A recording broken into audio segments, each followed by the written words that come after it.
So mute everybody for now, and you're welcome to unmute yourself after a few. So to start with, if you could turn your attention inward, if you want to close your eyes or just lower your gaze and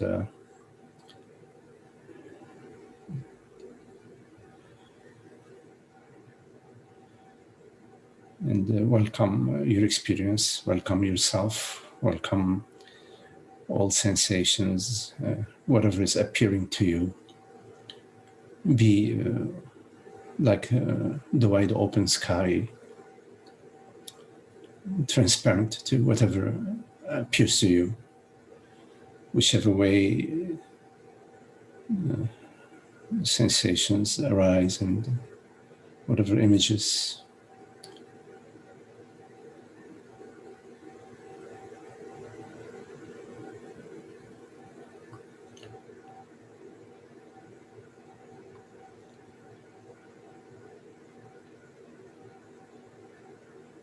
Go to the inner stillness, which is the peace and inner tranquility of your being, which is always welcoming, never arguing with anything that appears.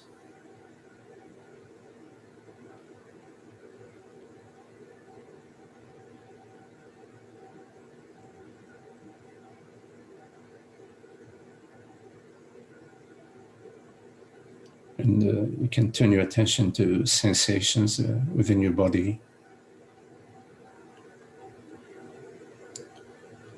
And give them their entire freedom.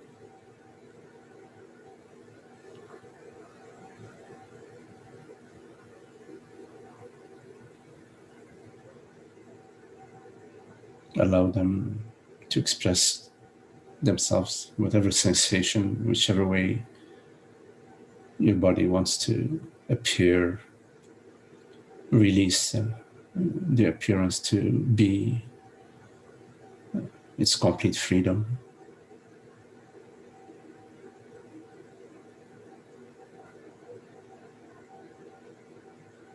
You don't need to manipulate your experience.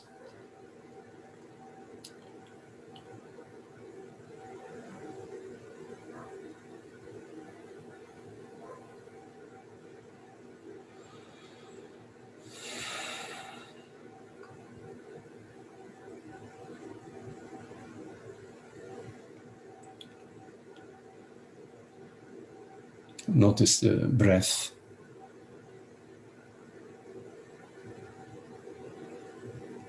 Any effort that you're doing, you can relax it, let it go.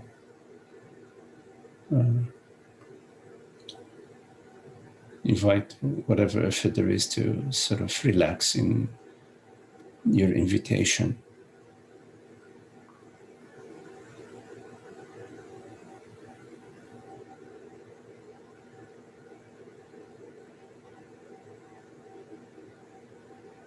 You should notice a tendency to think about your experience and to define your experience via thinking.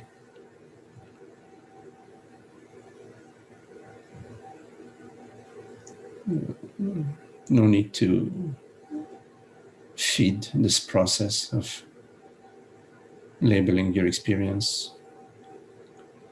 Rather, allow yourself to be not knowing, to be sort of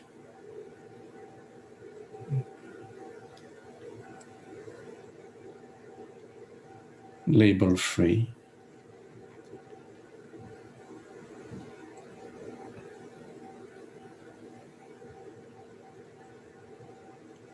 So you don't need to classify your experience. You don't need to make any commentary about it.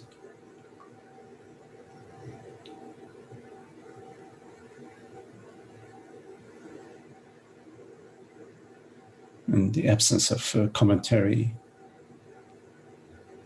it is all equal.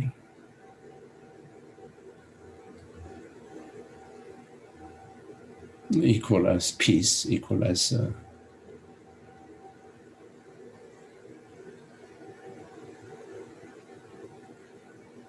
no issues.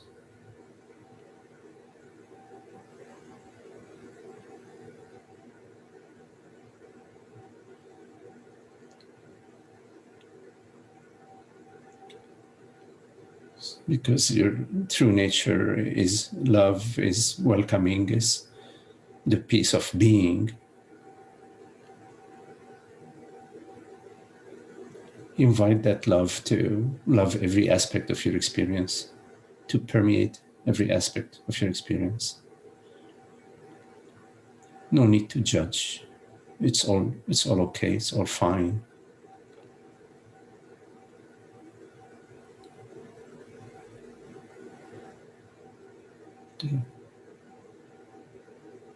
This old habit to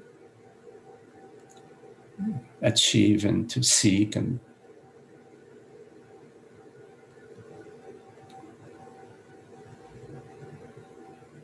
it's the burden of achievement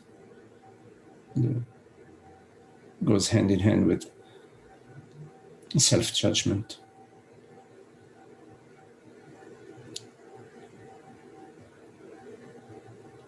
You can let it go. You don't need to engage in that. If it arises, you don't need to feed it. It's just an old echo.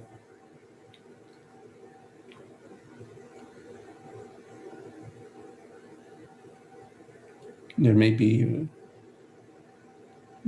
quite a bit of sensitivity within your body-mind, and it's okay. The sensitivity is okay. It's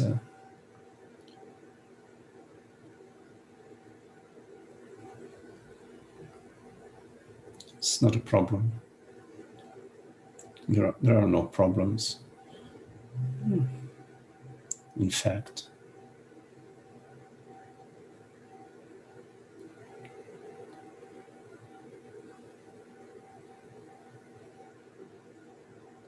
you see how lovely it is when we are at rest. Not just at rest physically, but at rest completely, totally at rest. Entire psychosomatic aspect of our being just resting. It's our natural state, that of borderless presence, which is very restful.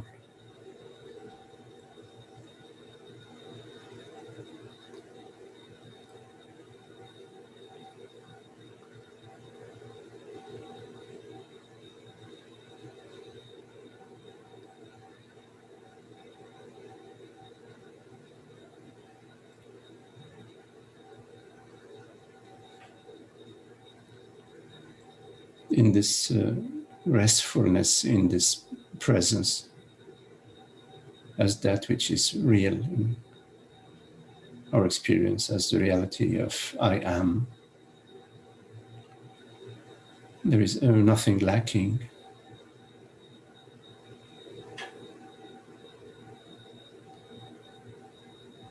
Your body-mind is expanded.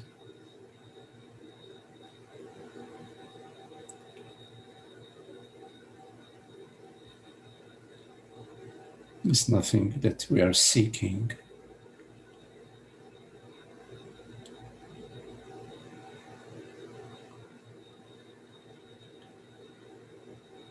Which is the peace.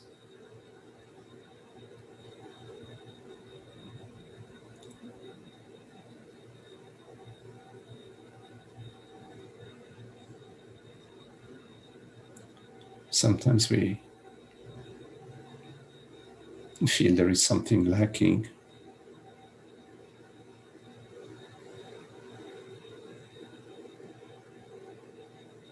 And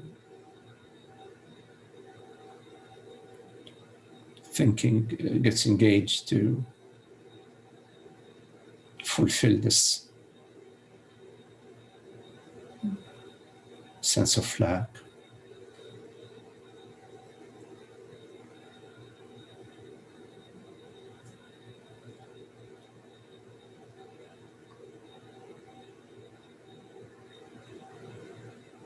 And when the sense of lack is fulfilled, then it dissolves.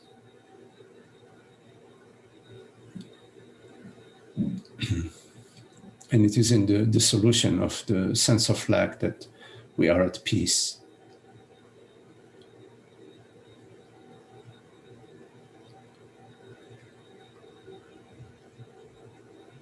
The moment where our desire realizes its fulfillment, at that moment we are desire free. And freedom from desire is peace.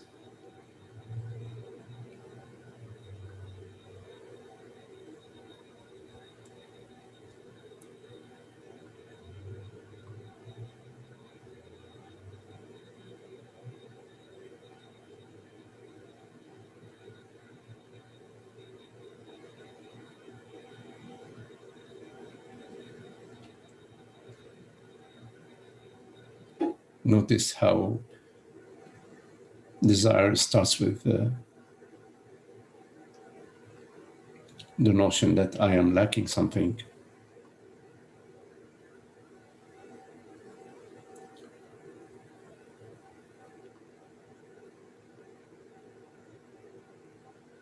And at that very moment you have left your wholeness, you've left your fulfillment, you've left your totality, you've left your abundance by assuming a lack.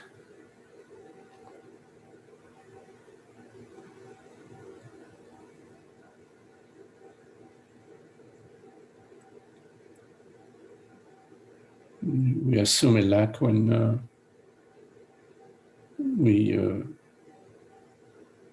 leave our wholeness, our totality, and assume a limited self, a limited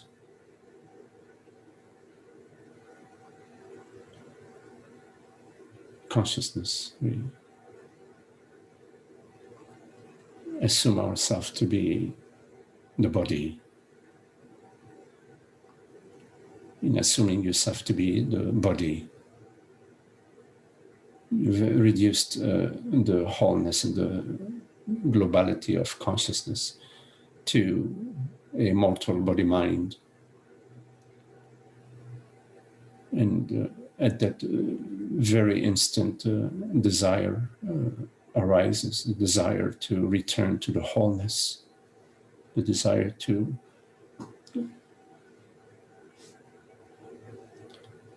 for peace and happiness.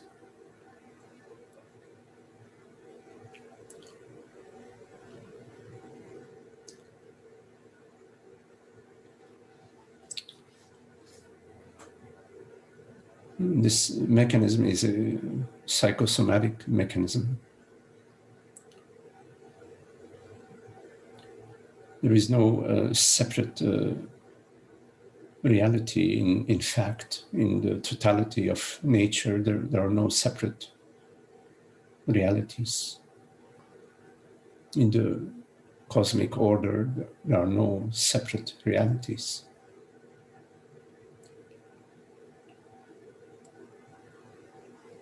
So,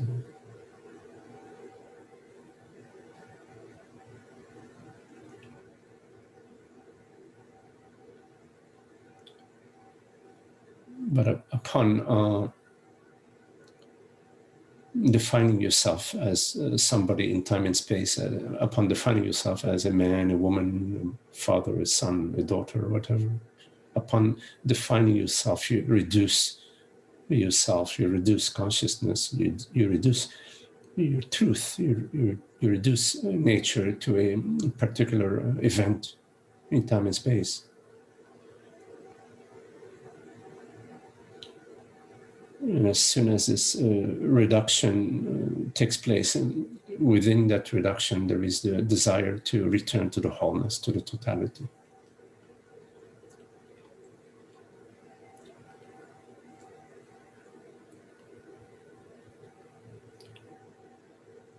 So inevitably you experience the loss of the happiness, loss of the peace. You experience a sense of limitation, segmentation, incompleteness, and fear and concern about mortality. And the mind gets hypercharged. And it's like the mind creates a sandstorm,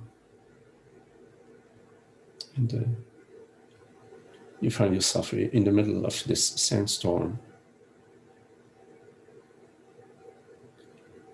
while all along, in fact, you are this aware presence. Nothing is touching or affecting that the reality of being, which is not a personal reality. It's God's reality, as a way of speaking. It's reality, the cosmic reality. It's never touched or affected by that psychosomatic impression of separation.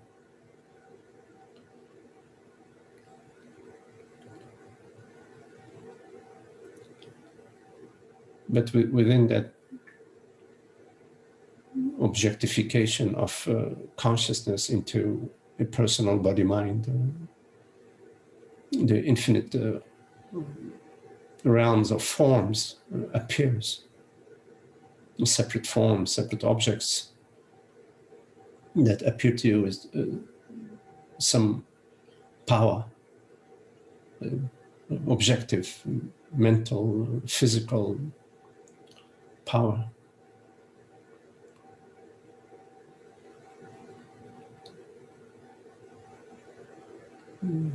So, under the spell of the sandstorm, under the confusion that results from this false identification, we seek power in objects. We seek to extract power in objects, in thoughts, in situations, in relationships, which are truly powerless.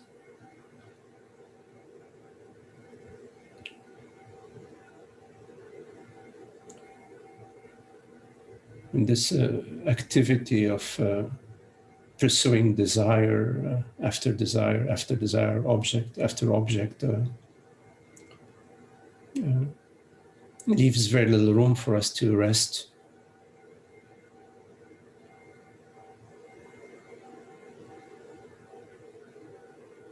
We're caught up in the emotions and the thoughts, the worries, the concerns, the feelings, troubling thoughts.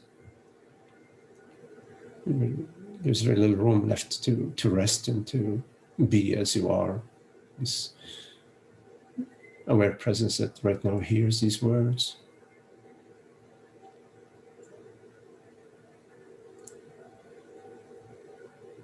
The desirelessness, that desire is seeking, every desire is seeking its ending, is already right there at the source of your being. You are this desireless space of being, of awareness, of consciousness, the universal realm of aware presence. That does not know the sense of lack, that does not know any external reality outside of itself, because there is no external reality outside of the reality of consciousness.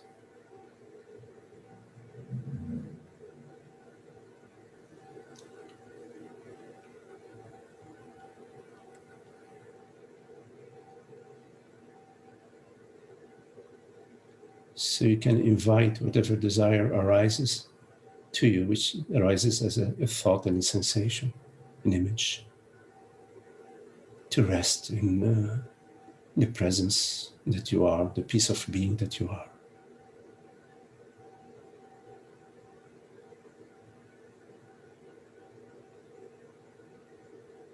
Because this is where the peace of being is.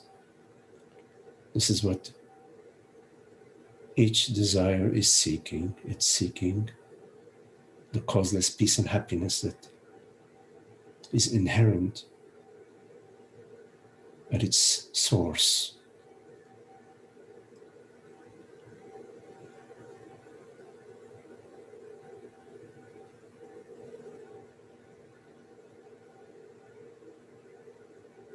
Rather than exploding,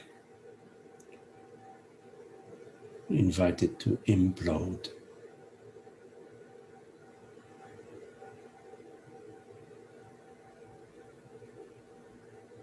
In and as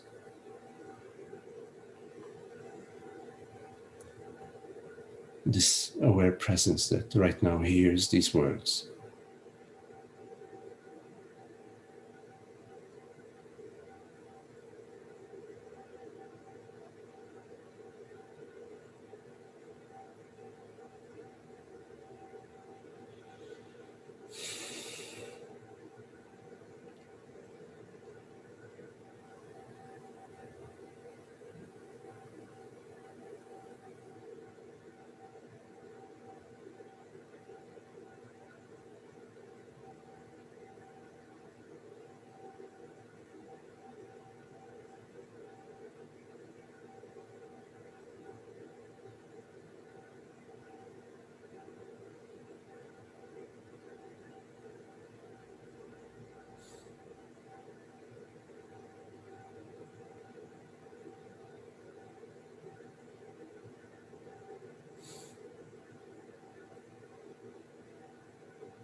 Okay, so if you have any questions, please make sure to unmute your mic, and you're welcome to turn your video on if you like.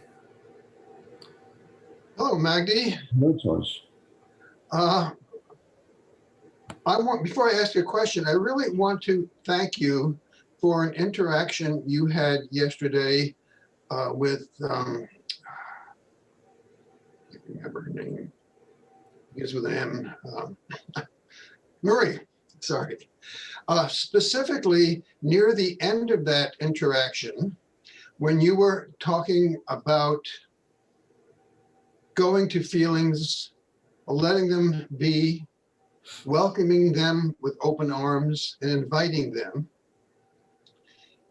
You've said that many times previously, and I really needed to hear that again. So I want to thank you for saying that again. But there's something else you said that I don't recall you having said previously. And I think you advised us not to try to trick the feeling. That is, not to try to pretend to get rid of it. And I notice that sometimes I do that. I have this unpleasant feeling, And as a technique, I will, allow it, but really I'm not allowing it. I really, I really want it to go. Yeah. So it's kind of hard to allow something that I really don't allow. Yes. So I don't know if you have any comments on that. Yes.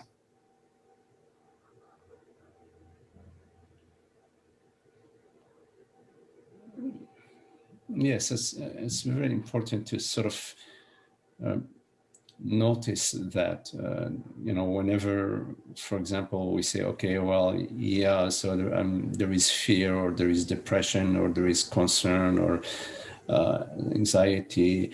So, yeah, right. So the teaching says, well, open yourself up to the feeling, allow it to be. There are no borders. The more you go there, you realize that it's more transparent. It's not really that dragon that you saw from the distance. Okay, let me see if I can do that so I can get rid of it. I'm going to do that, and this way, I'll feel better. I will overcome that. So that's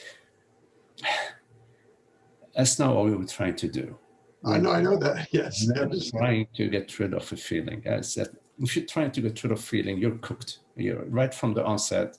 Don't even bother. Might as well light up your cigar and just, or smoke the big joint and feel good. Whatever it is that, don't worry. It's not going to work.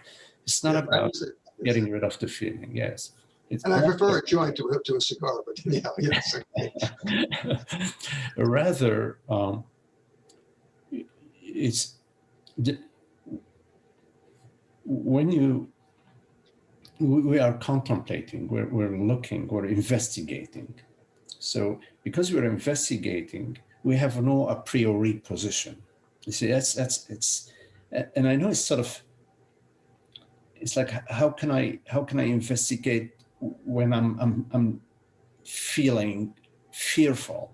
Okay, that it's as if they don't go together. I'm too caught up in the fear in order to investigate. Yes, there are moments where you can't investigate. The emotions are, the waves are too big, and when that's the situation, well, there's nothing much to do. There's not much you could do. Really. Now, but there are times, maybe with the lesser loud emotions or feelings, there are times where you can investigate. And the investigation is the following. There is a theory that we're presenting. The theory that we're presenting is that for every push, there is a pushback. For every the action, there is a reaction. So we are taking a position. We are taking a position of, here I am this person, and this person is defined in a certain way, and it cannot suffer.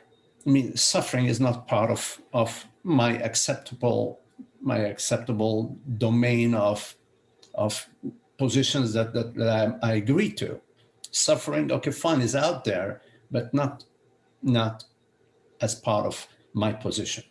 So when I take that position, and there is suffering, there is fear or anxiety or worry. Worry is my favorite, yes. Or worry is worry. Now here I am, and here the worry is, out there the worry is.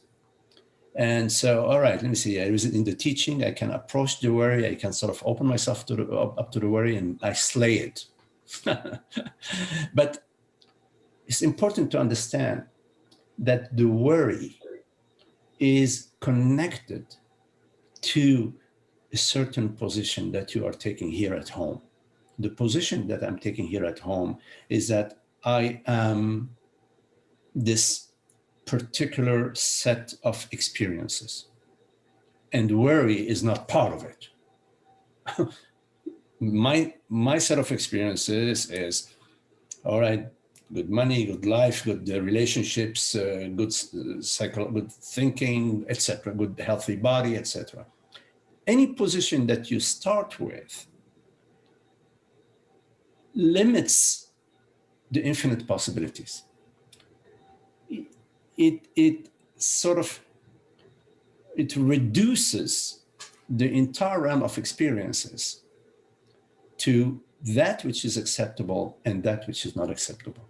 Already there is inherent conflict built into any position that you take. This is why we say, okay, the contemplation of our true nature is not about discovering a new model of what we are, but about seeing that any model that we have about ourselves is false. It's any belief that you have is false. There is no descriptive or no model that can, within which consciousness can fit. I'm saying consciousness because our experience, which we've gone through many, many times, is that the reality of our experience is awareness, consciousness. There is no model within which you can, no mind model or no objective or conceptual model within which you can fit consciousness. Whatever model of consciousness that you create is a model. It's a concept. The concept of the moon or the concept of the sun or the concept of water, okay, it has its place, in terms of our, linguistic way of communicating, but it is not the water. The concept water is not the water. The description of the thing is not the thing. So when we come to understand that any model of consciousness that we believe is the correct model, it is excluding whatever is outside of that model. Okay, let me now come to a different language about this. When you go with a club behind your back towards a certain worry, and you want to get rid of the worry,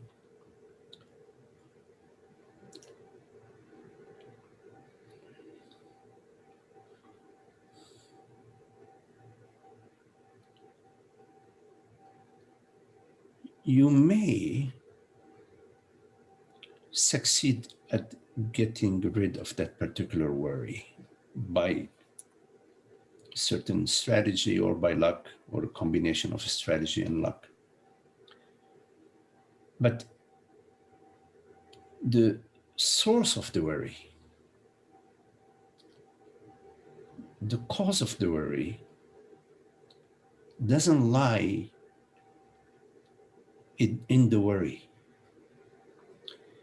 It lies in a different place. I worry when there is an image that arises to me that it arises here about me or about people I love or things that I hold dear or things that I'm attached to, things I'm identified to. When there is an image that arises, that a negative image, I'm going to lose my car, I'm going to lose my fortune, I'm going to lose my investment, I'm going to lose my health. So the worry arises when there is an image that arises to me about me or about the people I love. Now,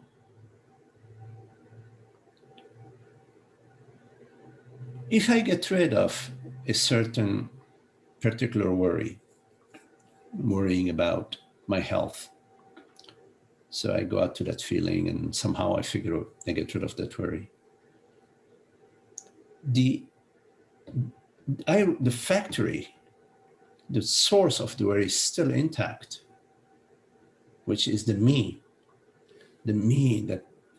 which is defined as somebody in time and space, as George, as Magdi, as a son, as a daughter, as a father, as a great engineer, as great the person who has everything under control, everything is well in its place, and whichever way you are defining yourself is still there, intact.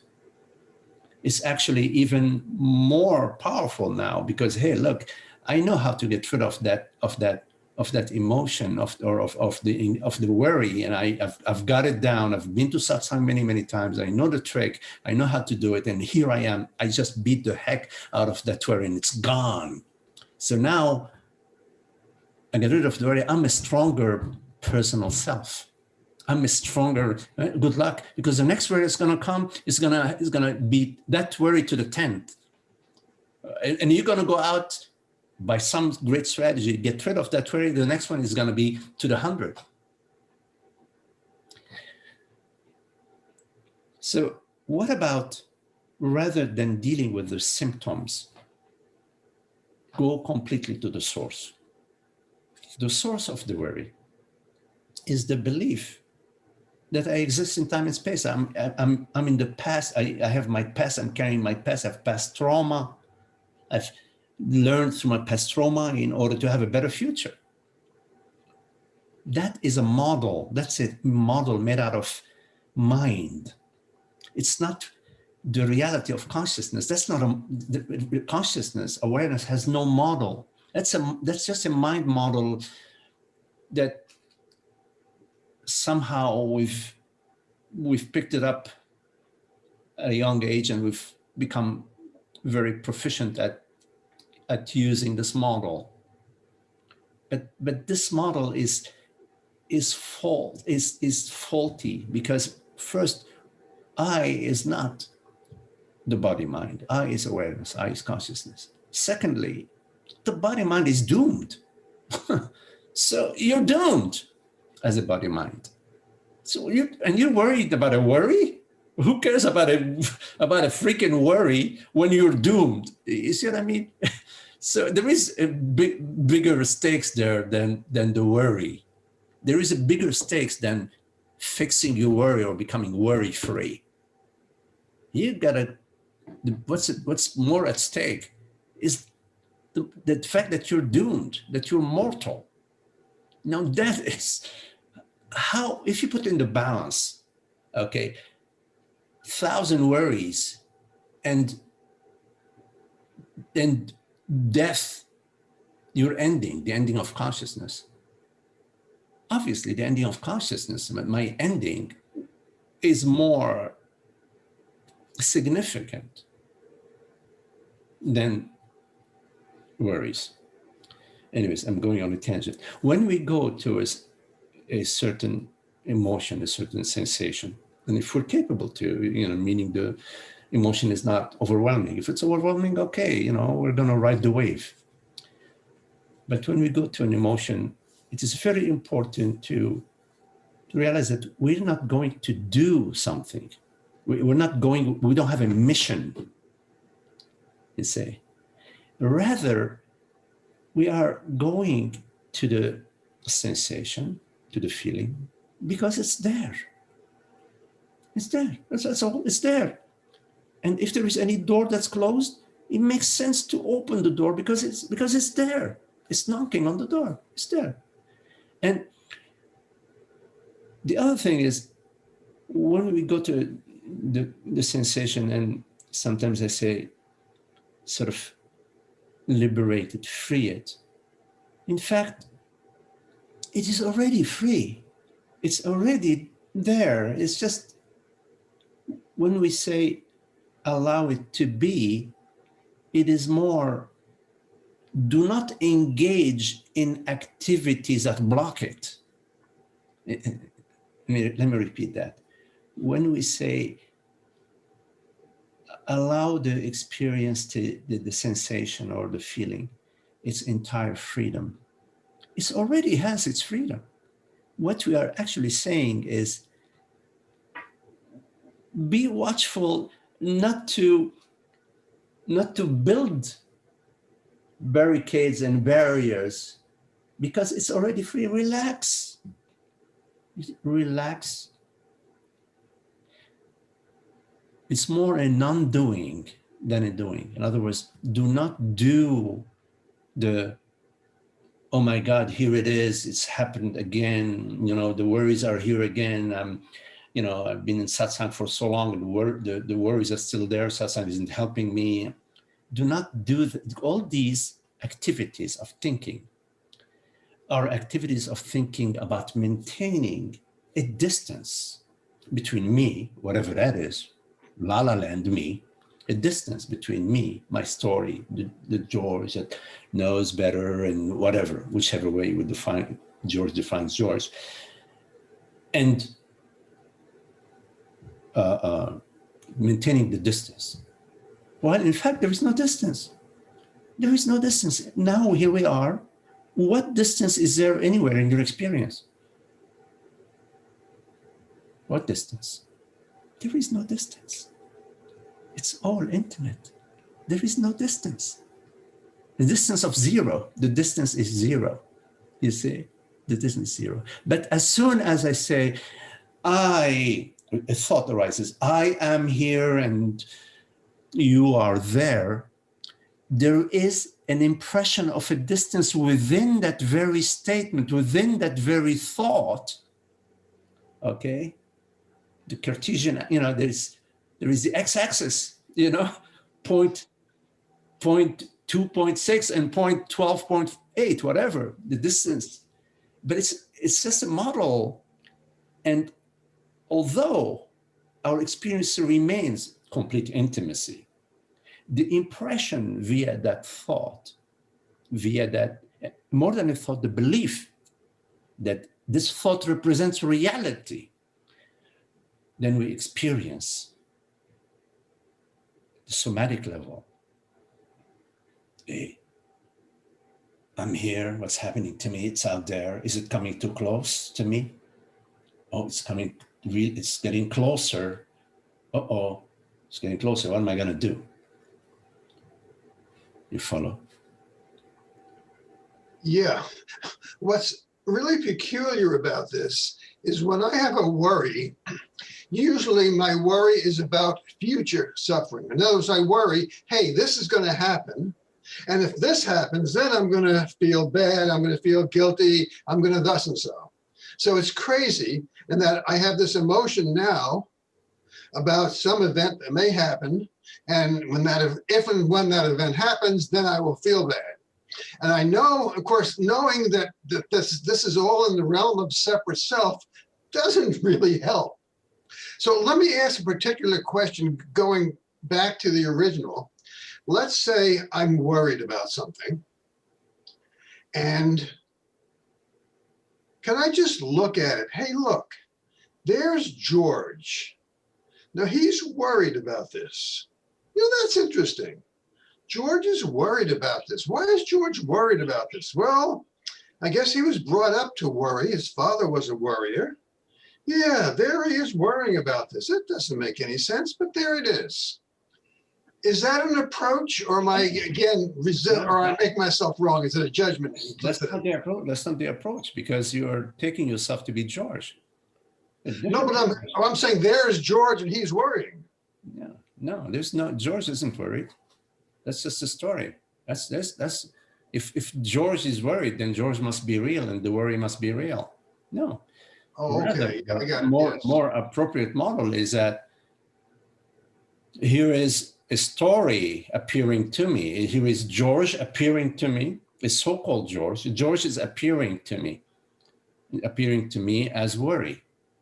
There is a painting that's appearing to me, and it has purple, black, and dark green colors in it.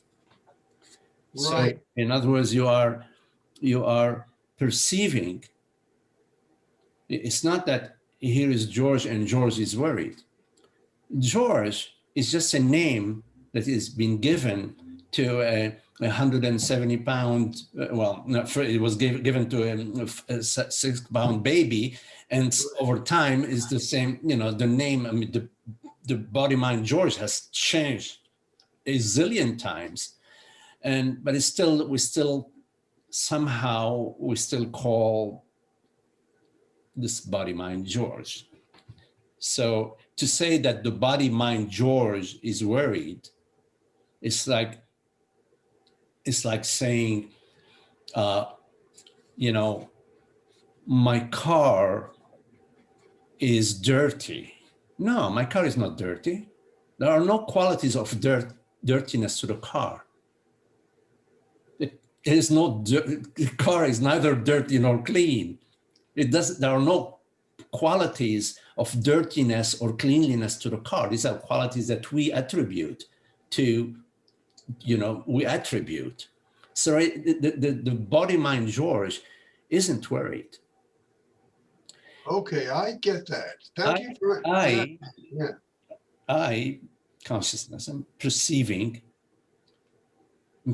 something, okay? I'm perceiving something that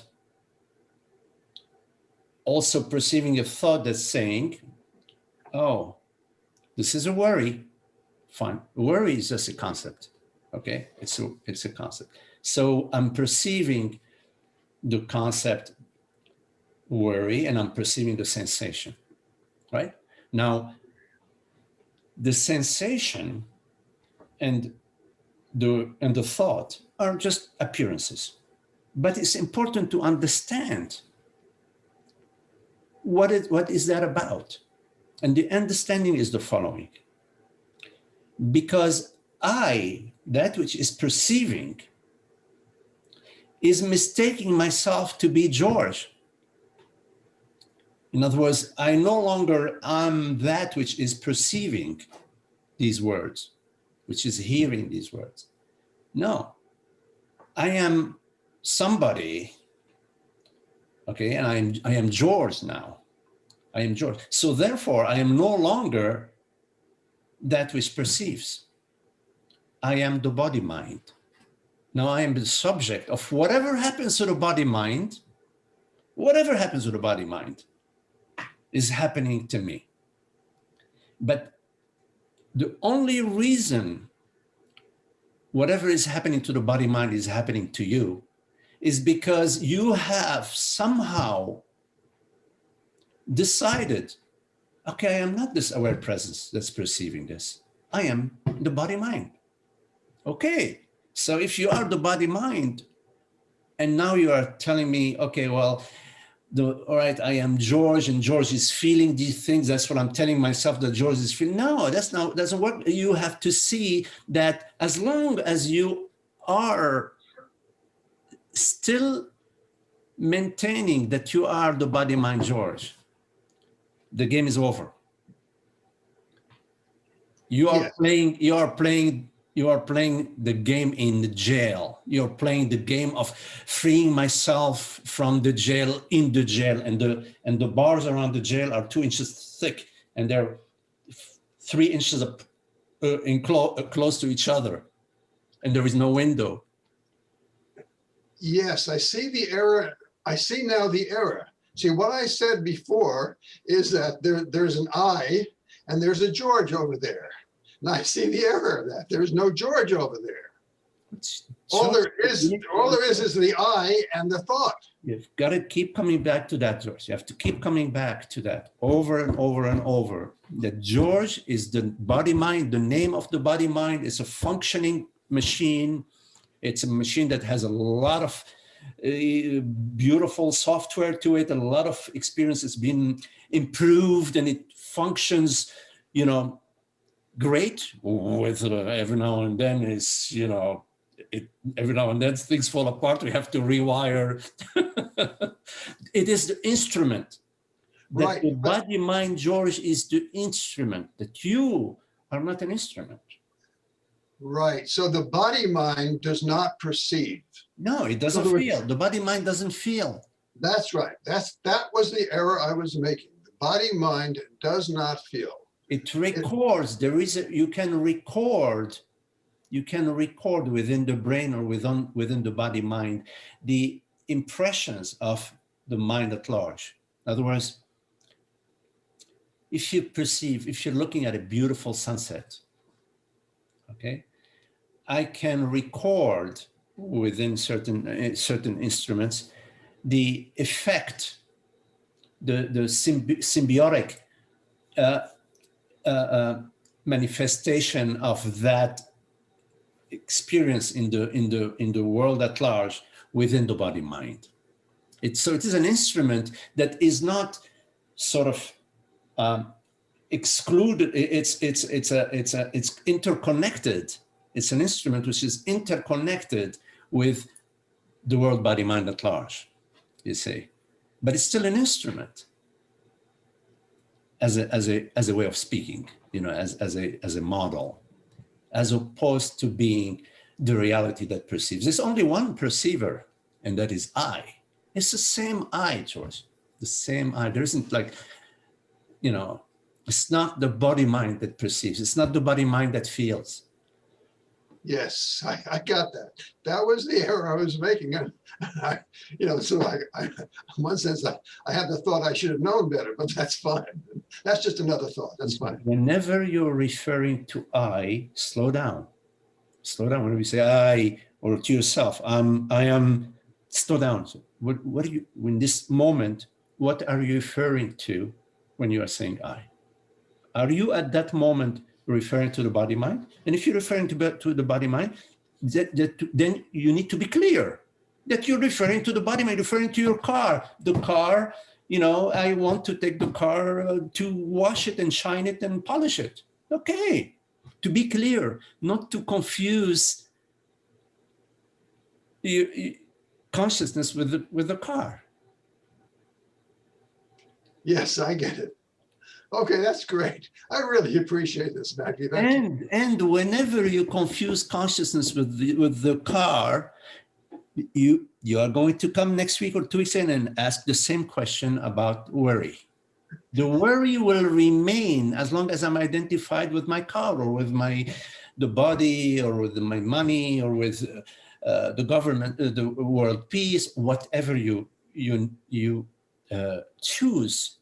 It could be a combination of identifications. So there will be a combination of sources of worries, and they will occur. The worry will occur as long as we have the identification. The worry will occur. Yeah, the worry will occur, and I will have the thought that I need to worry. I am worrying about this event because in the future, something will happen which will cause a bad emotion. Okay. You said I. You just said I. Repeat what you said. You said I will worry about. The worry will recur. You use the word I. Whenever you use the word I, George, please, whenever you use the word I, slow down. Just slow down. I'm not saying don't use it. Use it, but slow down so you are clear about what you are referring to. Okay, thank you. So I don't experience worry. I experience a body sensation. Yeah, consciousness perceives. I perceive a body sensation, which I label, which I assign. I have a thought that sensation is worry. I label that sensation worry. Okay. That's what I do. That's what. Now, okay, and then I have the thought. The thought occurs to me. I shouldn't say I cause the thought occurs to me that this event about which I'm worrying will happen in the future. And when that event happens, I will perceive some negative emotion. I will, something bad will happen to me. Well, something bad will happen to. But the badness happening is not really the happening is the problem. Mm-hmm. It's my interpretation of the happening. In other words, at the future, this will happen, and I will interpret it as bad, or I will blame myself for having made a mistake, or I will feel bad, or, again. I feel like it's important for me to just share something here, George. Okay. Okay. Now, it makes sense to, at times, plan for some future conditions. No, of course. No, I plan for. understand that, but worry is, Okay, worry right. is different. Yeah, I just wanted to make that point. It makes sense to be thinking about the future, to say, okay, well, I need to do this and that, and I to understand. plan, your retirement or the repair of your garage, whatever, So I just want to make sure that we're not confusing those two things. I'm talking specifically about worrying. Worrying is, so there is planning, which is necessary, and we do our best with the planning. And the planning may result into many different results. We don't know. We have no crystal ball. We may plan for a great retirement, and God knows how it will happen. It may occur totally differently. Well, that's fine. At that moment, we will deal with it. But if we're planning about our retirement and we're worried, when we are worried, we are at that moment not just using our intelligence in planning, we are adding on to our intelligence in planning the me, this what's going to happen to me if blah blah blah blah blah. Now this me is what we're looking at. There is a difference between planning for the body mind to have comfort and to have safety and to have be able to pay for all the bills and so on, and it's another thing to be identified as the body mind. It's one thing to manage the body mind and to apply intelligence and wisdom and experience and knowledge and data processing, etc., to manage the body mind into a better future, which we have to pay the bills also tomorrow, as opposed to being the body mind. And the worry comes when we are the body mind.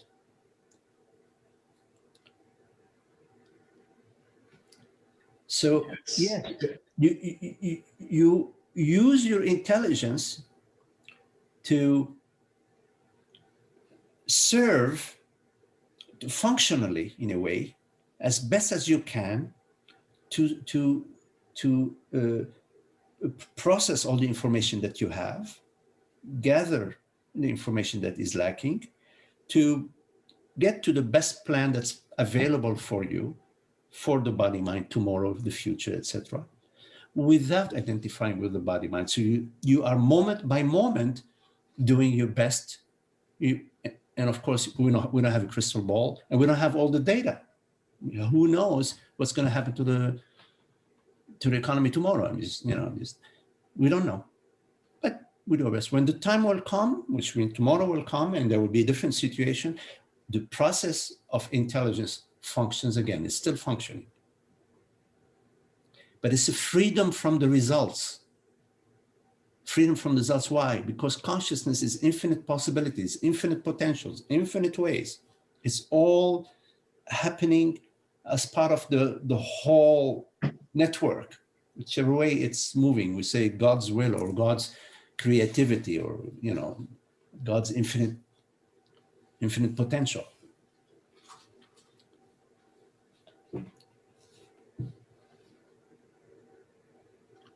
Okay, yeah, thank you. And I really like your analogy with the car. Some people are really identified with their cars. Okay. Oh yeah. But but I'm not. For me, a car is a nice vehicle I have. It's got lots of dents. It's got it's banged up a little bit, and it's a good analogy. In other words, what I will do is I will do my best to take care of the car.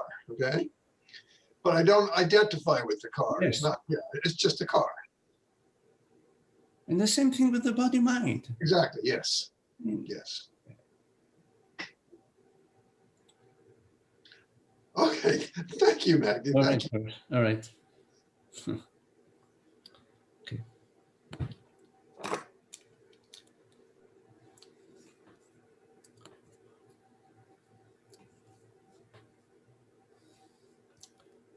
Okay. Okay. Any questions?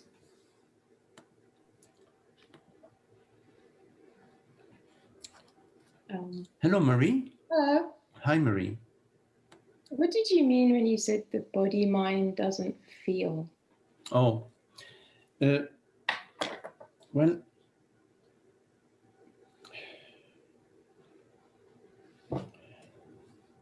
so what is it that's hearing these words right now? Is it the body mind that's hearing these words?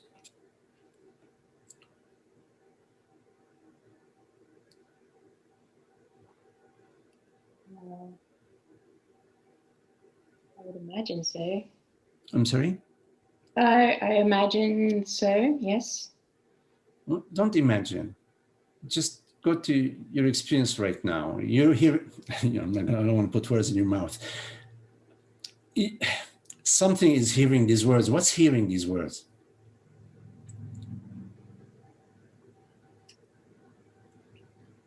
Well, This is a simple question, Marie.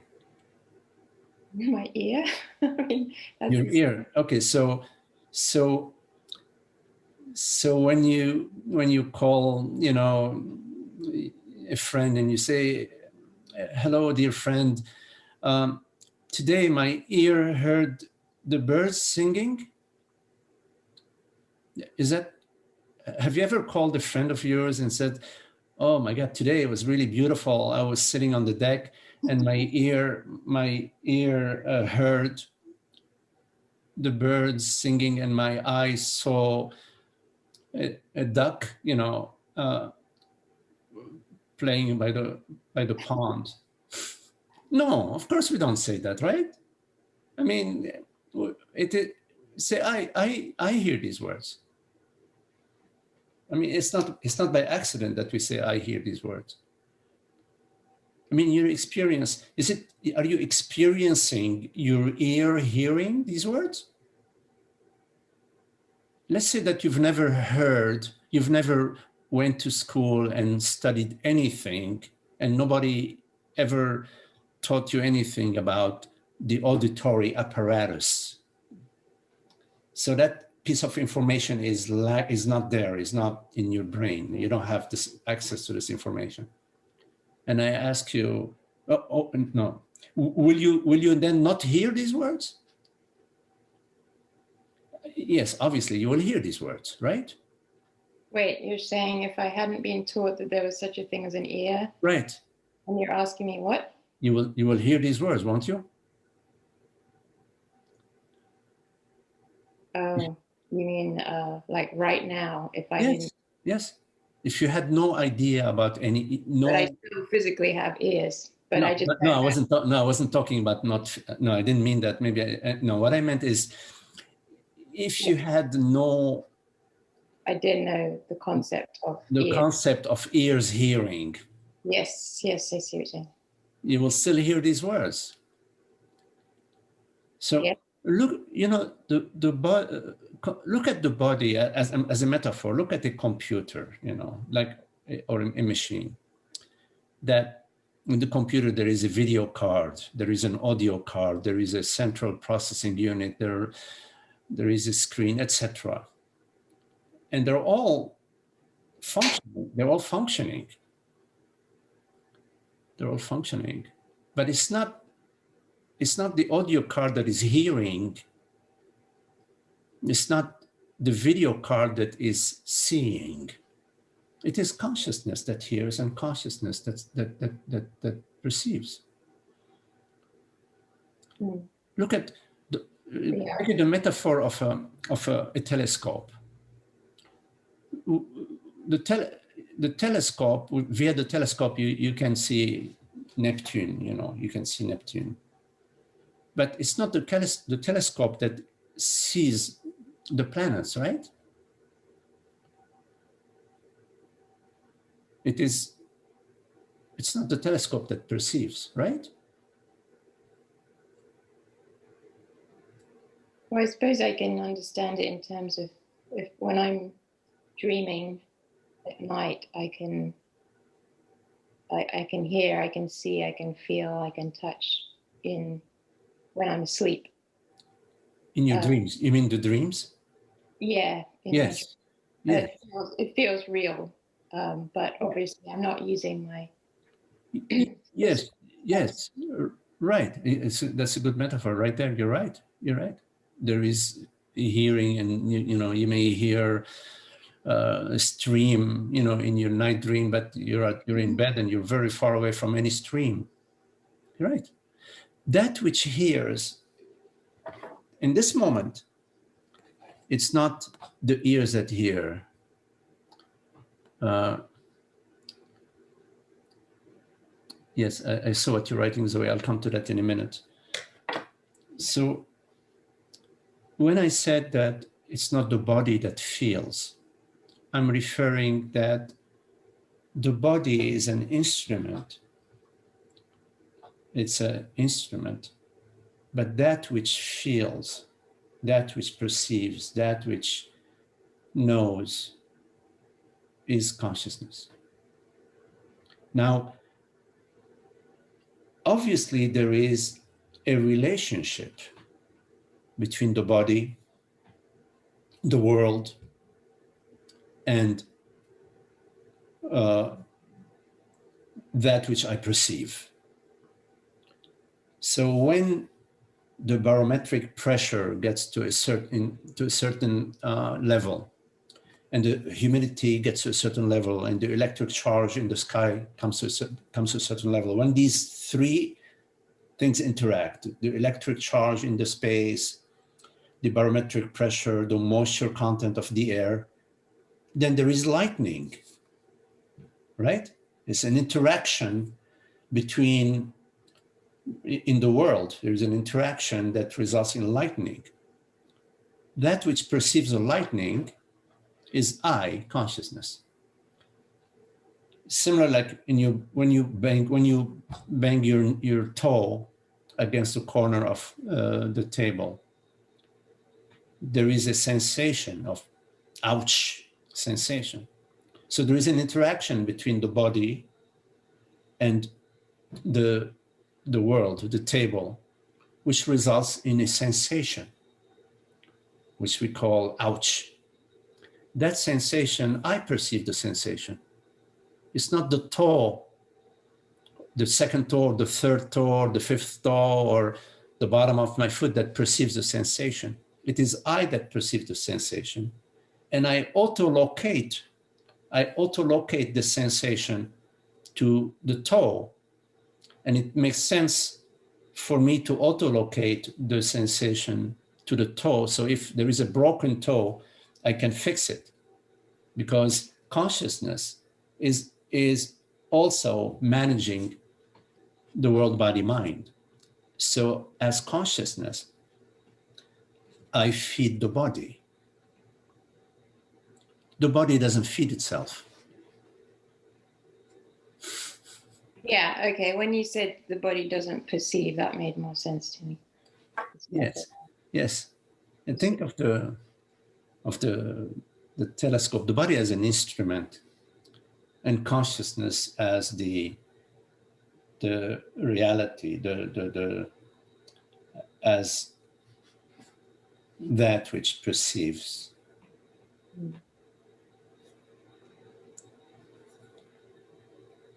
Okay, thank you. And it's an important understanding, Marie, because when we believe that we are the body, when I say believe I am the body, what I mean by that, when I believe that I, consciousness, am a female body or a male body, then I'm falling into ignorance. And I'm going to fall into suffering and into unhappiness. So it's very important to understand that when I, consciousness, awareness, believe myself to be a body, I am going to experience a lot of concerns and worries and fears. And I'm going to experience the emotions, loneliness, depression, all sorts of negative emotions. That is because when I identify myself, I meaning consciousness, I'm always, whenever I say I, I'm always speaking about consciousness. When I, consciousness, identify myself with the body, I become a daughter, a mother, I become a person, and all sorts of things can happen to this person, all sorts of things. And they do happen. They do happen from our parents, from our culture, from our society, from the food we eat, from etc. Because I am the body, I am now a limited entity. And if I hear a sound, I go, ah, what is that? It's scaring me. Because the body is vulnerable. No, I am not trying to make the body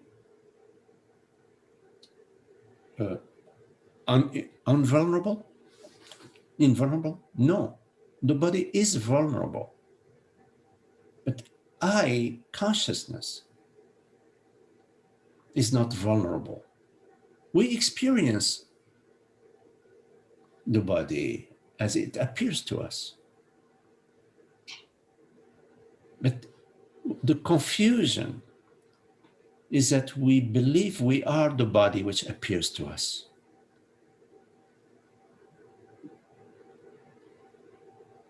The body, Marie, which we call Marie, is appearing to you right now. It's an instrument right now. And it's appearing to you, for example, if you go to the sensation of your feet on the ground, if you go to the breath, you're breathing, if you go to images about Marie, all these appear to you, the sensation appears to you. It doesn't appear to the body, that's the key thing. It appears to I consciousness. There's only one perceiver. And that perceiver is not an object. It's not a body. It's not made out of flesh and bones. Flesh and bone and neurons firing don't perceive. They are representations of reality. Everything that you perceive is a representation. But that which perceives is not a representation. The I is the same I across time and space. When the body-mind Marie was 12-year-old, and she said, I'm going to visit my friends, the I that said that is the same I that now is saying, I am watching the screen, or I am hearing these words. And it's the same I that an hour ago was, eating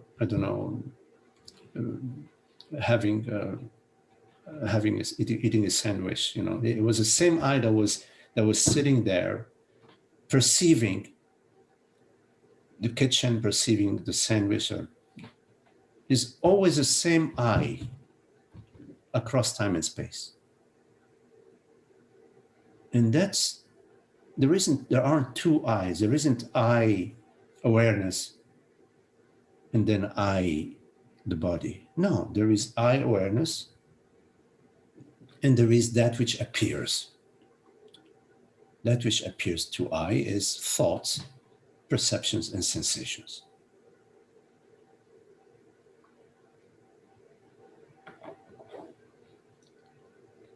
You follow? Yeah, I do. It's just hard to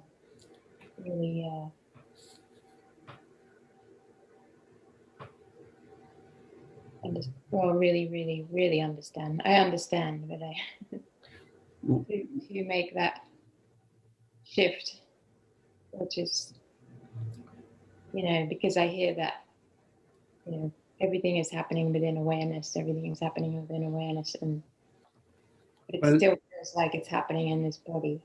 So, yes. So the feeling, you say it still feels that it's happening in the body. This feeling in this moment that it is happening within the body. Can you go to that feeling right now? Is it possible? Could you go to that feeling right now? The feeling that this is happening within the body. mm-hmm. Do you perceive this feeling?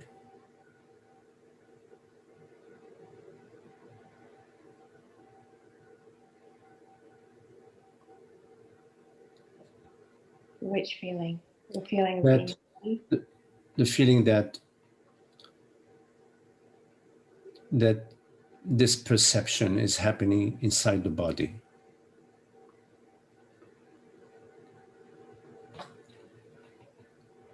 I would like if you could go to that feeling. Yeah, I am. So are you perceiving this feeling?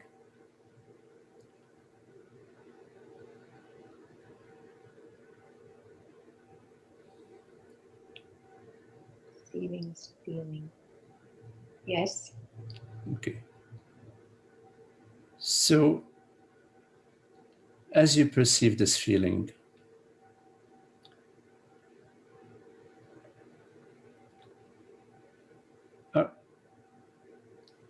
the you that is perceiving this feeling, is that inside of the feeling, or is the feeling appearing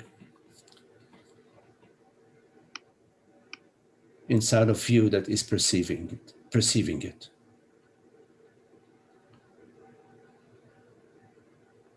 Say that one more time. Sorry. Yes. So the feel, you say, yes, you said, I perceive the feeling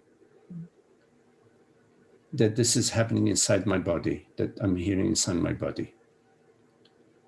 I perceive the feeling, which means there is a you that perceives the feeling and the feeling, right? With sense, yeah. Really not really. Yeah. If you are perceiving the feeling, Mm-hmm. that means there is something that perceives the feeling, and there is a feeling. Yes. The question is, whatever it is that is perceiving that feeling, is that inside the feeling?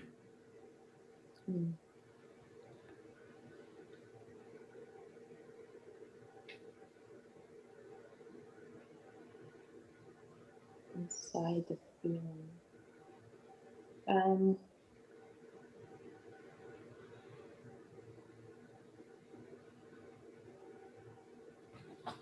Doesn't feel separate from. Yes, it's not separate, but the question was not, is that which perceives the feeling separate from the feeling? That was not the question. The question is that which perceives the feeling inside the feeling?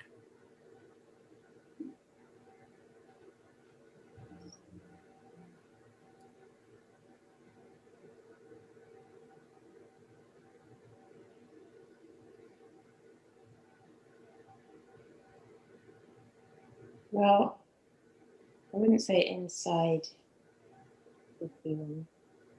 Okay. I agree with you. I wouldn't say it's inside the feeling.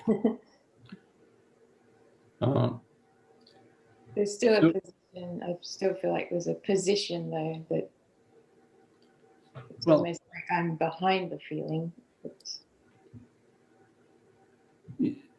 So, right. So you are in a way sort of that which perceives the feeling is as if it's behind the feeling. Almost like I'm a little bit behind the feeling. Yes, yes. So there is a feeling, and there is that which perceives the feeling. And that which perceives the feeling seems to be slightly behind the feeling, right? Yeah. Yeah, okay. So the main point is that that which perceives the feeling is not inside the feeling. And that we agreed on. And the second point I want to make is that it is not the feeling that is perceiving, it is that which is perceiving the feeling that is perceiving. You want me to repeat that, or you got it? Yes, I do. Huh? Yeah, I would like you to repeat that one. Okay. It is not the feeling that is doing the perceiving. Mm. It is that which is perceiving the feeling that perceives. You agree with that? Yeah. Yes. So when you hear these words, you are perceiving a sound. Yes? Yes. There is the sound, and there is that which perceives the sound, right? Yeah. And they are not separate. You know, I think before you said they're not separate. Yes. But the point is, the parallel I want to make is that which perceives the sound, and the sound may be occurring wherever it's, so that which perceives the sound is not inside the sound. It's perceives the sound, but it's not located in the sound.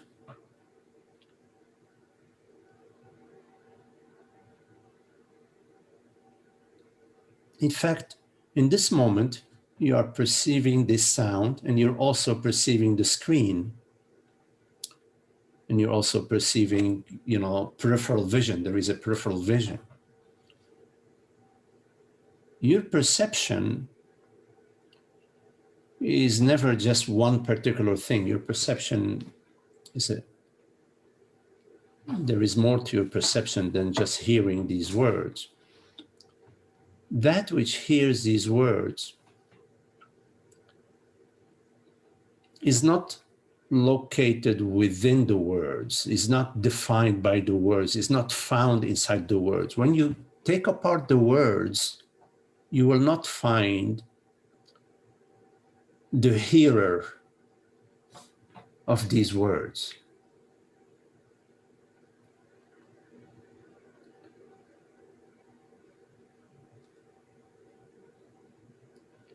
So the fact that you perceive a sensation does not mean the sensation says, I am inside the body. Although the sensation may say, I am inside the body, it is that which perceives the sensation is not inside the body. That which perceives the sensation which says I am, the sensation which says I am inside the body, that which perceives that sensation is not inside the body. It is neither inside nor outside the body. It is just perceiving the sensation. So the feeling is more convincing when you feel that you are inside a room. That feeling, because it's happening within your body, feels convincing. I understand that. And so you feel, oh my God, I'm inside this room. So you have to sort of think outside of that feeling. The way to think outside of the feeling is, yes, the body is inside the room. The fact that the body is inside the room is a fact. But I perceive this room. This room, although the body is inside of the room is inside of I, not inside of the body. I'm making a distinction here. The room is a perception, right? Mm-hmm. It's a perception. You perceive the room. At least that's your experience of the room as a perception, right? Yeah. The perception is within you. You are not inside of the perception.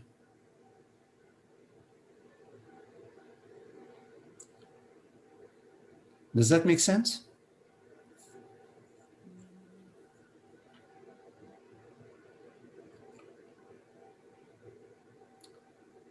The perception appears to you.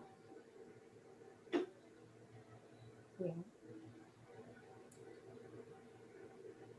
You are not inside the perception. So, I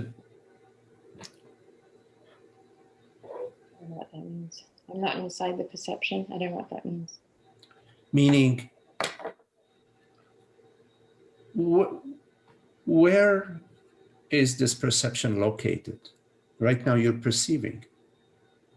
Mm-hmm. This perception is located within you, meaning it is intimate with you, within awareness. The perception appears to you, and so the perception is located, is intimate with you, the perceiver. What distance is there between you, the perceiver, and the perception?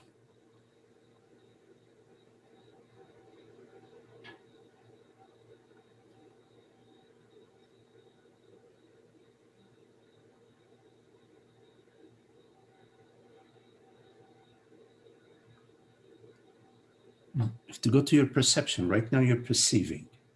Mm-hmm. At your perception, even or the words you're hearing, it's a perception. What distance is there between the perceiver and the perception? Would there be a distance? I I'm sorry? don't see that there would be a distance. Right. There is no distance. Zero distance. But what does it mean? The implication is that the perception and the perceiver are one. Right? Can we make that jump? Can we make that statement? Zero distance means they're one. Can we say that, or? Mm-hmm. Yeah. Okay. Okay. So if we realize that there is no distance between the perception and the perceiver, meaning the perception and the perceiver are one, then the perceiver cannot be inside the perception. They're one. There's no inside or outside, right? When they're one, right? Right. Well, distance can only be between objects. Right. But here we're right. I got you. I understand. So, but here we're talking very specifically about our experience, our perception. So we realize that there's zero distance between the perception and the perceiver, meaning they're one, there's zero distance. And if they're one, therefore the perceiver cannot be inside the perception. There is no inside and outside. Yes? The perceiver is not inside the perception, right? You follow? If they're one, there isn't, you know, if there are two, you can put the shoe inside the shoebox, because the shoebox is not, you know, there are two. But if they're one, then we can say that the perceiver is not inside the perception, right? But they're just one. They're one. Yeah. So the perceiver is not inside the perception. There isn't an inside and an outside, right? That's a good point. It's a good point. Yes, it makes sense. Which means that I, that which perceives, cannot be inside the room.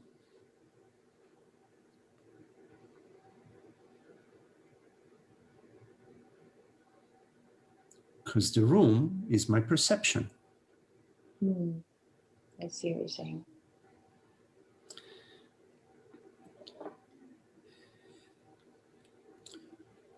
Yeah. See, there are a couple of questions in the chat box, but I don't want to. I want to make sure that it's a good place for us to sort of go to other questions. You need to chew a little bit on what we shared, Marie. There's a lot to look at here, but it's important stuff to look at. Yeah. Yeah.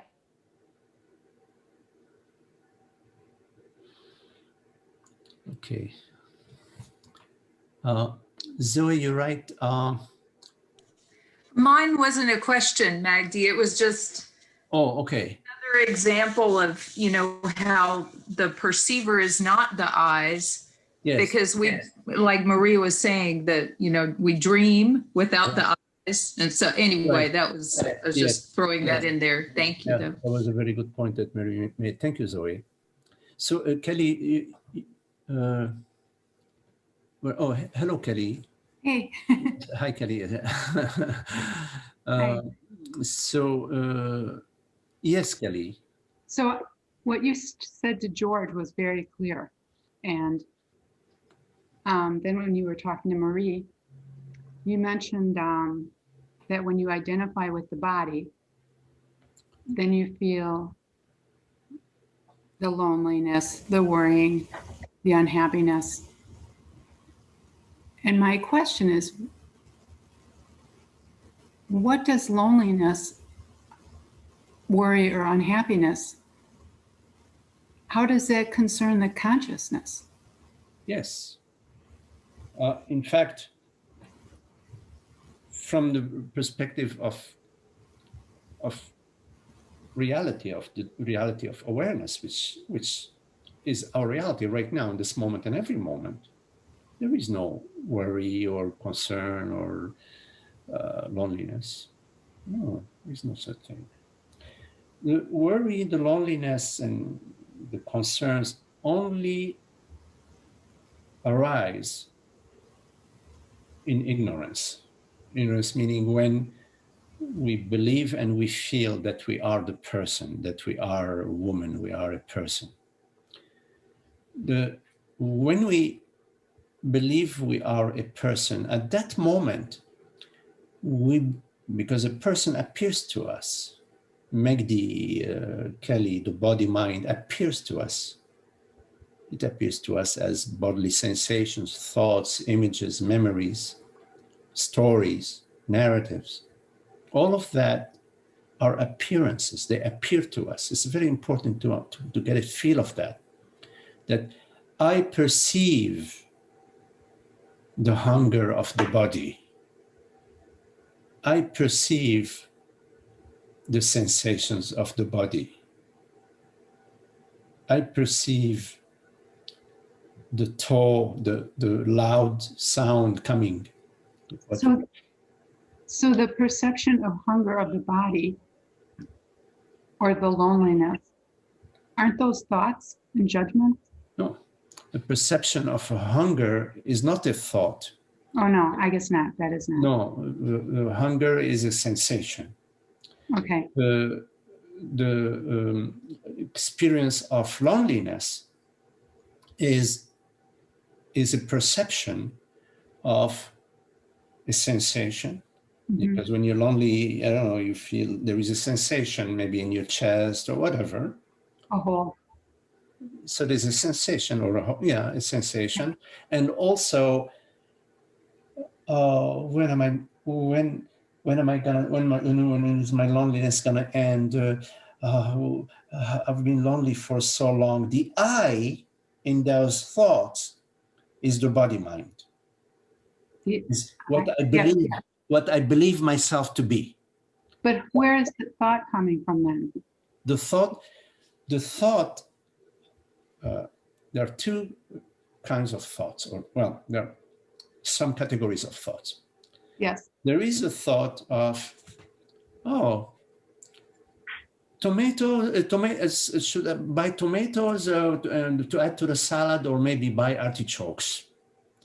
There are thoughts, functional thoughts.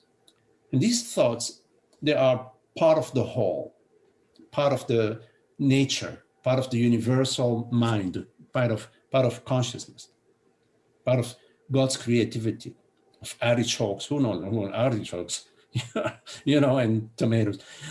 So there are functional thoughts, and they have a certain their interface. These thoughts interface with the world and with the body.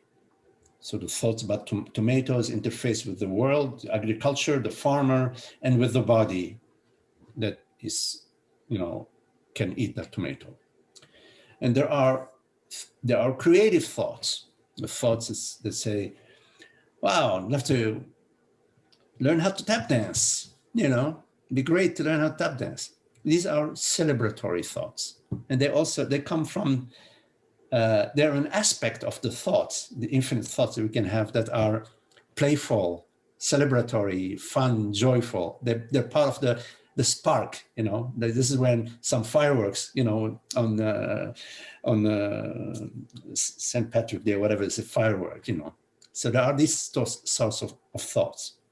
And there are thoughts about truth, thoughts about, what is this? What's this experience? What am I? What is it? What is Kelly? Who's Kelly? What is Kelly in my experience? What is this body? So there are thoughts about God, about truth, about consciousness. And there are also thoughts that a totally different category of thoughts, which is thoughts about ignorance.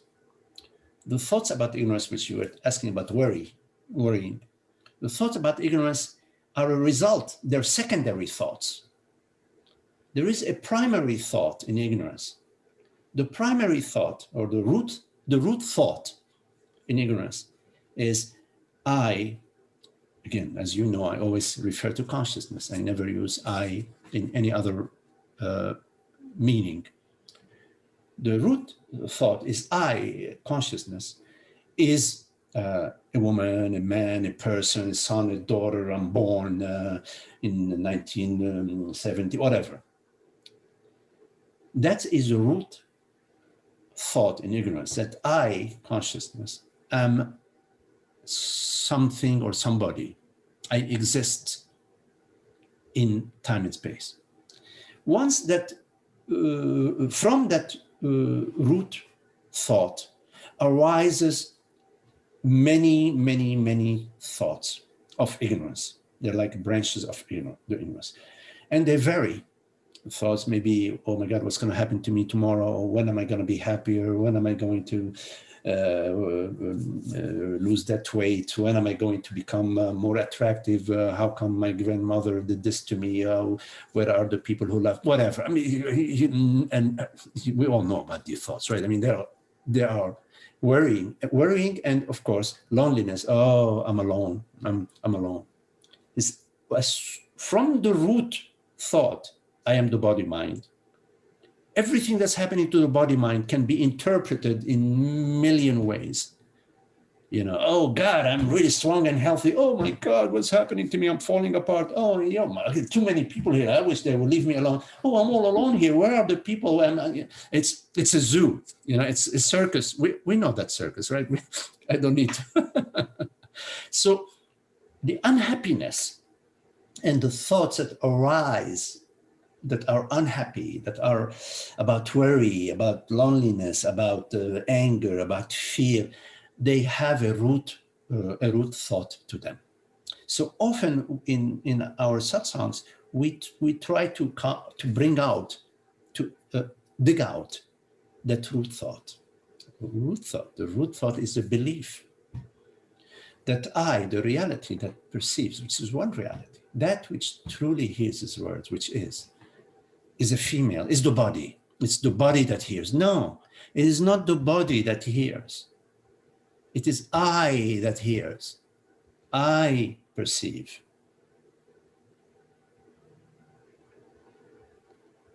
Yeah, that helps a lot.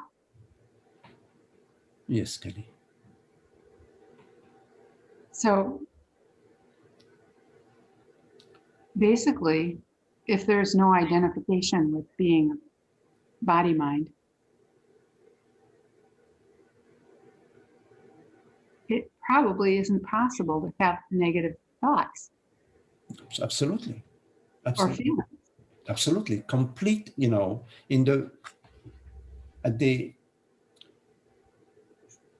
more we see through this false belief, I know the roots sometimes they feel deep, you know, but the more we see through this false belief, the less and less often we experience loneliness, worry, etc.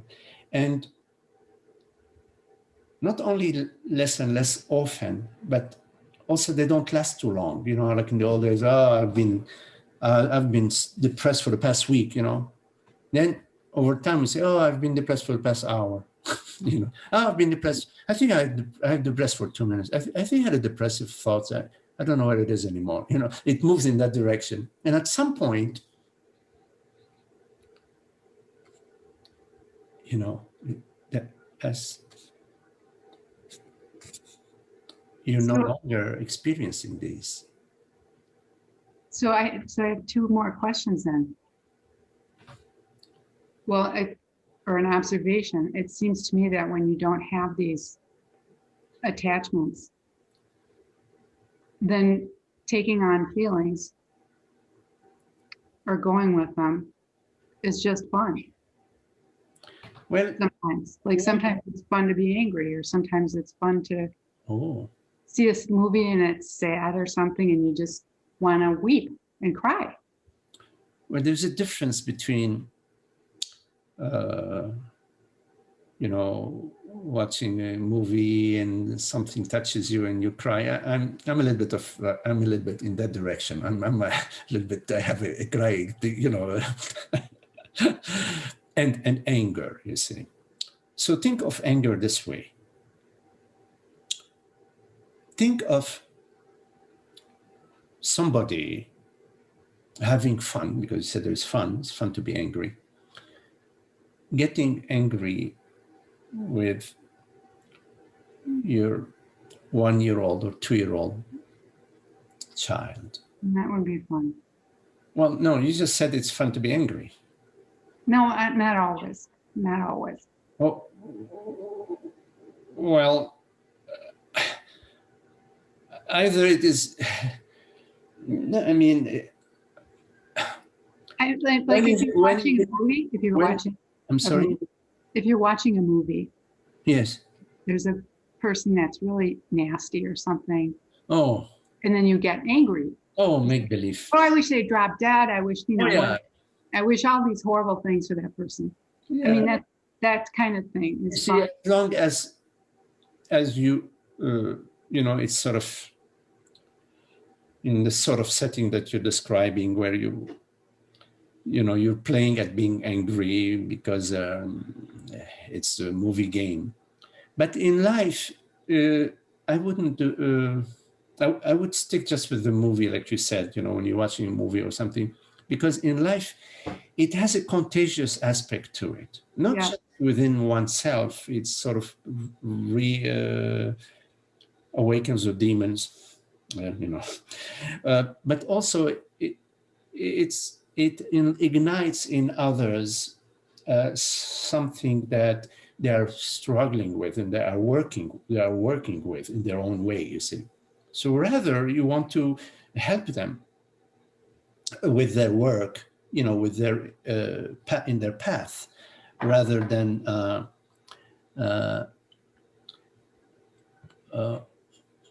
okay, Tara.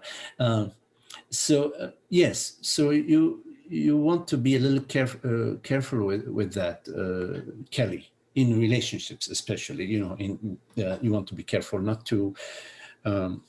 I agree. Adopt that. Yes. I have a thing. I don't take a bite of the rage, and I don't nibble at it either. I'm sorry. Repeat that. I don't take a bite of the rage, and I don't nibble at it either. Yes. Very nice. It never stops. Yes. That's wise. It's very smart and wise. Yes. Yeah. So then my other question then was, oh shoot.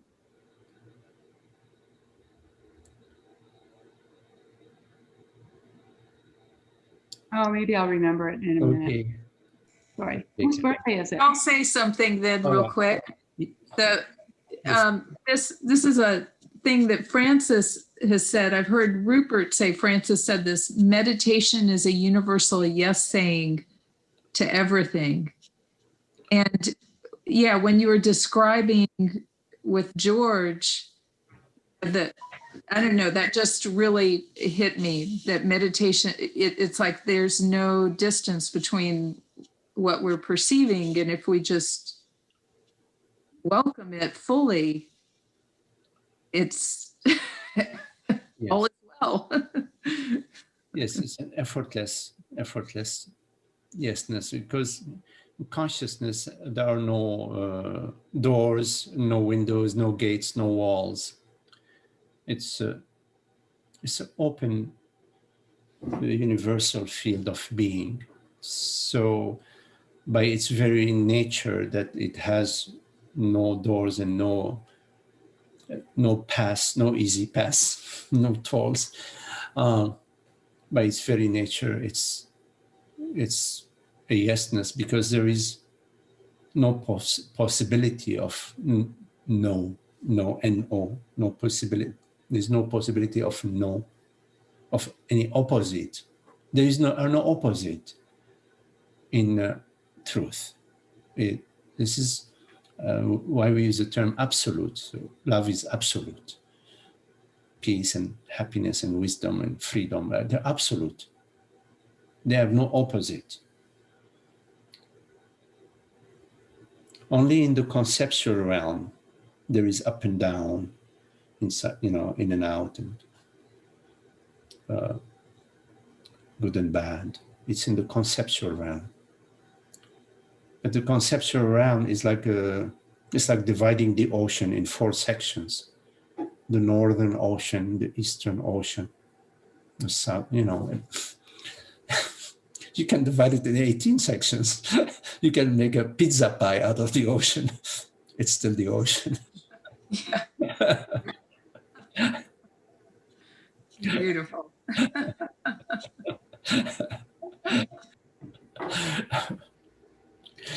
Okay, well, so beautiful to be with you all. Thank you for your lovely company, Holger and Kelly, Marie, and Lena. Zoe, what are these? Happy birthday, Tara! Hey, look at this. Birthday, Cool. Happy birthday. How you did that. That's you really guys are cool. great. Thank you. I don't know how they did that. That's very cool. Thank you.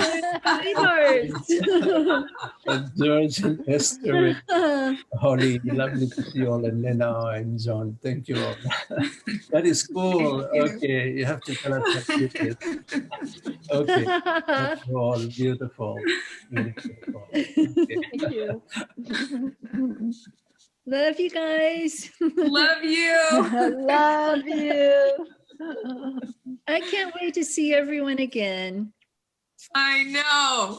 Yes, please. Soon. Yeah.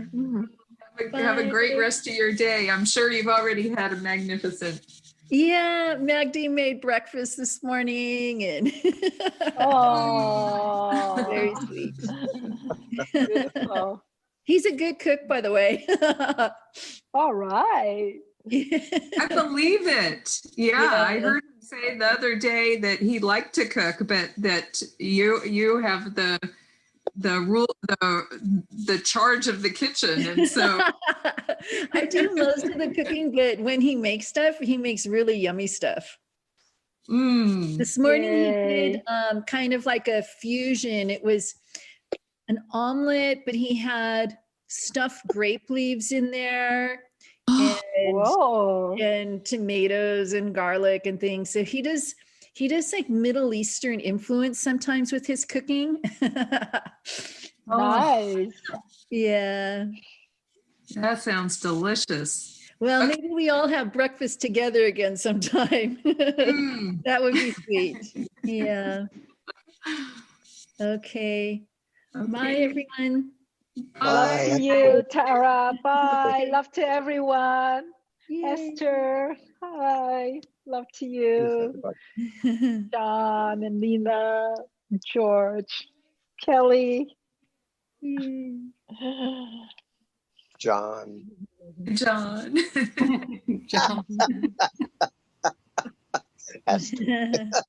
Hey, John. Hi, happy birthday, Tara. Oh, thank you. I tried to find something to put on there, but I wasn't fast enough. I'm not that tech savvy. So. Yeah, I don't even know how they do it. Oh, It's God. really easy, Tara. I'll send you a note Okay. once Okay. you're there. Okay. All right.